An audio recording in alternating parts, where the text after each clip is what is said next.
Did the US cause the fall of Silvergate? An analysis of the collapse of a crypto giant. The collapse of FTX in November 2022 marked the beginning of Silvergate Bank's downfall, an institution closely tied to the crypto industry. Following Sam Bankman-Fried's arrest for fraud, Silvergate was rapidly affected, experiencing massive client withdrawals and significant financial losses.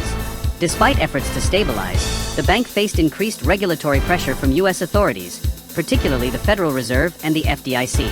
This regulation limited its exposure to cryptocurrencies, forcing a loss-making liquidation of its assets. According to some experts, this pressure was a deliberate attempt by the Biden administration to curtail crypto-friendly banks. Operation Choke Point 2.0 is cited as a campaign to stifle the cryptocurrency industry by depriving these institutions of financial partners, making their survival nearly impossible in a hostile financial environment.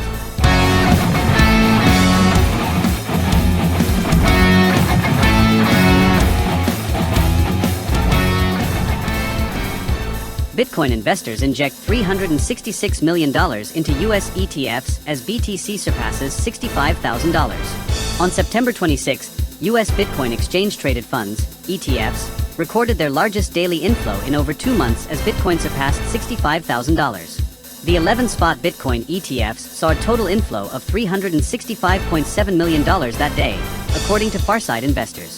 The largest inflow before this was on July 22nd, with $486 million. The ARK21 shares Bitcoin ETF received $113.8 million, followed by BlackRock's iShares Bitcoin Trust with $93.4 million. Fidelity Wise Origin Bitcoin Fund saw $74 million in inflows, Bitwise Bitcoin ETF $50.4 million, and VanEck Bitcoin ETF $22.1 million. The Grayscale Bitcoin Trust was the only one to experience outflows, losing $7.7 million. Since their launch, these ETFs have attracted $18.3 billion in investments. Bitcoin prices have increased by nearly 13% over the past 2 weeks, following the Fed's rate cut.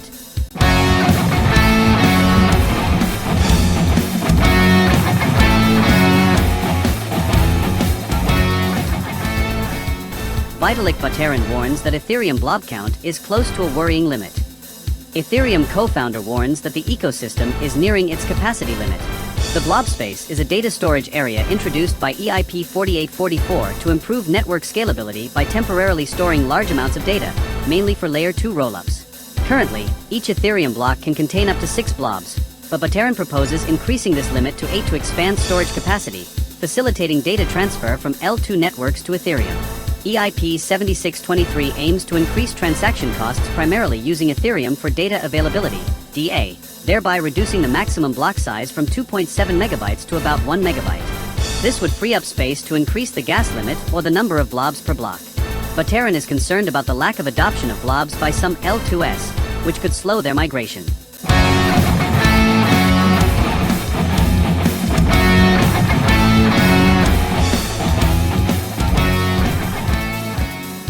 Celestia's TIA posts its strongest monthly gain of the year despite the imminent unlocking of $1.13 billion in tokens, prompting hedging.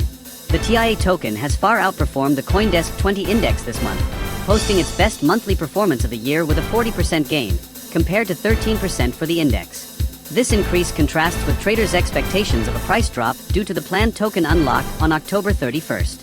This unlock will release 175.74 million TIA, or 16% of the total supply, representing $1.13 billion.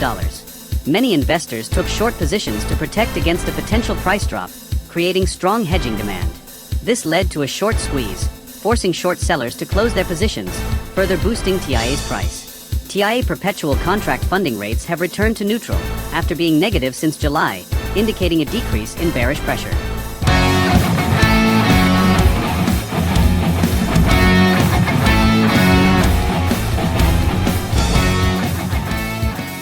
SEC's Gensler does not comment on Trump's Bitcoin reserve and reaffirms that Bitcoin is not a security. SEC Chairman Gary Gensler stated that Bitcoin is not considered a security and that investors can now express this by buying ETF products. In an interview with CNBC, he emphasized that current laws allow the SEC to oversee the crypto space, despite industry criticism and lawsuits. Regarding Donald Trump's proposal for a U.S. strategic Bitcoin reserve, Gensler declined to comment, citing the election season. He insisted that not liking the rules does not mean they do not exist. While he acknowledges that the crypto sector needs to build trust, he criticized the presence of many fraudsters and scammers. Finally, Gensler mentioned that several major figures in the field, like Binance founder, are currently in prison.